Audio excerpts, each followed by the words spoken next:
Bonjour Gilles Ménage. Bonjour Nicolas Legrand. Ce matin, vous recevez le directeur du CHS à Nouville, un établissement qui connaît, on l'a vu dans l'actualité, des difficultés de recrutement en ce moment. Philippe Palombo, bonjour. Bonjour. Directeur du CHS Albert Bousquet, merci d'avoir accepté notre invitation. Il y a eu un débrayage vendredi dernier d'une partie du personnel du CHS. On sait qu'il y a un certain nombre de difficultés. On souhaitait évidemment faire le tour de cette actualité avec vous. Quelle est aujourd'hui la situation générale du CHS ?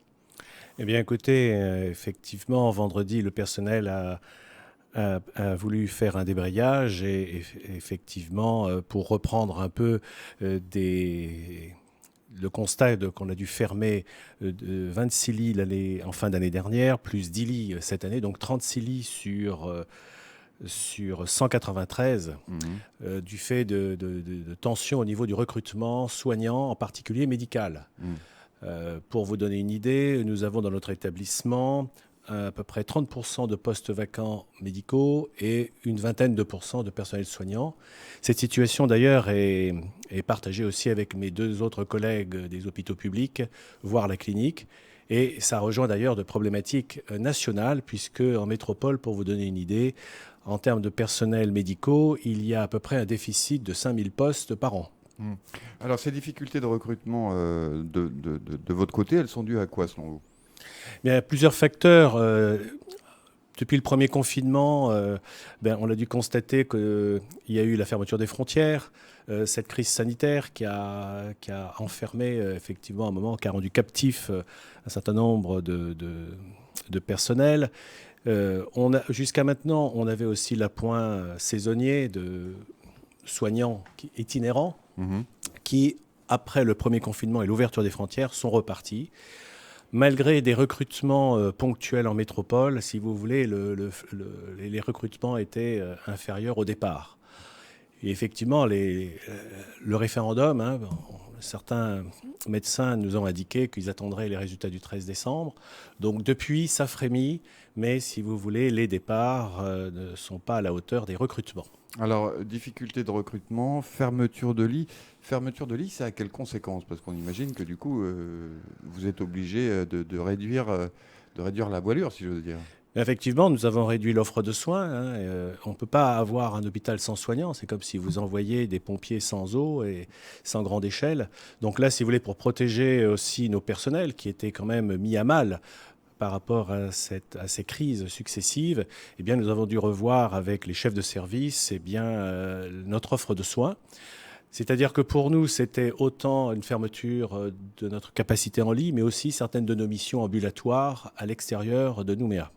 Il y a donc des services qu'assurait le CHS qui ne sont plus assurés aujourd'hui.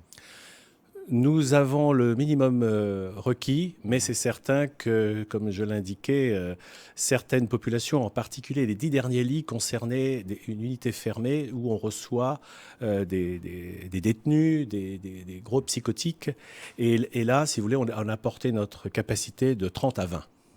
Est-ce que ça veut dire, Monsieur Palombo, que vous êtes obligé de faire des choix de patients ? Est-ce que vous êtes obligé de faire un choix entre un schizophrène dangereux et une jeune fille anorexique pré-suicidaire ?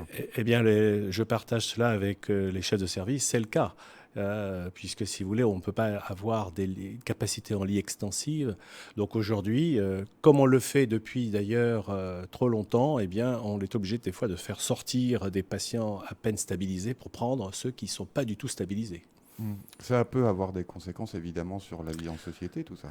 Eh bien, on joue avec on fait comme le jeu de la patate chaude, si vous voulez. À un moment donné, même si on est doué, on risque d'aller au clash. Et effectivement, ça pose un problème pour les familles, les patients, et puis même nos soignants qui sont malmenés, qui sont aussi épuisés. Et la particularité, je crois vous l'avoir dit, c'est qu'en plus de nos collègues, nous, on a eu des passages à l'acte, puisque nos patients qui sont admis en hospitalisation sans consentement en particulier, du fait qu'ils soient moins encadrés, sont susceptibles de passer à l'acte. Et là, effectivement, on a eu des accidents du travail en série. Lors de ma dernière garde, il y a eu 2 agents qui se sont retrouvés agressés. Et là, il a fallu effectivement faire avec. Alors, que faire à partir de ce constat, notamment pour attirer plus de monde, plus de personnel soignant, pour rendre le territoire plus attractif ? Alors, au-delà de rendre le territoire plus attractif, je crois que c'est reposer le modèle de l'hôpital public, puisque vous savez, je suis aussi délégué régional de la Fédération hospitalière de France dans le Pacifique Sud, et c'est vrai que la fédération qui représente à peu près plus de 1000 lits, 1000 hôpitaux plutôt en métropole, eh bien, constate partage le même constat, c'est qu'il y a une fuite du secteur public. Alors pourquoi? Tout simplement, il y a dans notre équation du recrutement des variables qui sont apparues récemment. Le personnel soignant en général et médical en particulier, plutôt féminin, eh bien, préfère avoir maintenant des postes à 80%.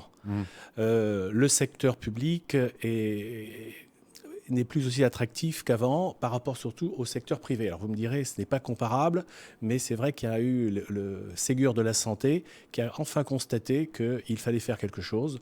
Donc le président de la République s'y est engagé. Or ici, si vous voulez, eh bien, il faudrait qu'on s'en inspire.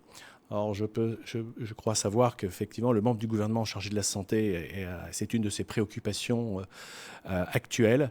Et on espère qu'on va ensemble pouvoir effectivement mener rondement ce genre de réforme. Alors, cette réforme, elle a l'air urgente puisque la situation est difficile.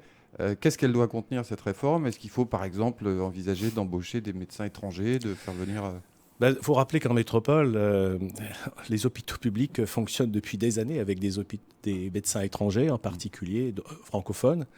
Et certains sont devenus, au fil des temps, français de nationalité.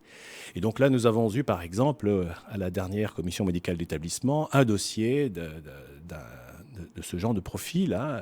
La personne est d'origine... maghrébine, mais qui est devenue française, donc un doctorat étranger, mais avec la possibilité de travailler dans les hôpitaux publics. Donc nous souhaiterions avoir une latitude pour pouvoir faire venir ces médecins, qui d'ailleurs ne demandent qu'à venir. Donc là, il y a des problématiques réglementaires qui demandent qu'à évoluer. Et c'est vrai que ça, c'est le premier point. Le deuxième point... ça veut dire qu'il faut plus de souplesse dans la réglementation, c'est ça? Disons qu'il faut s'adapter à la réglementation nationale. Le deuxième point, c'est effectivement être attractif, puisque les statuts des soignants ont été revalorisés, revus, avec des aspects complémentaires, notamment revoir leur retraite, etc. Et là, je pense qu'il faudra aussi repenser, revisiter ces statuts. Mais comme je l'indiquais, il faudra aussi revisiter le statut de l'hôpital public pour qu'on lui donne les moyens de ses missions. Être plus agile, beaucoup plus dynamique. Alors, les moyens de l'hôpital public, on sait qu'ils sont limités. Il y a eu beaucoup de crises, il y a des répartitions de compétences qui sont différentes ici sur le territoire.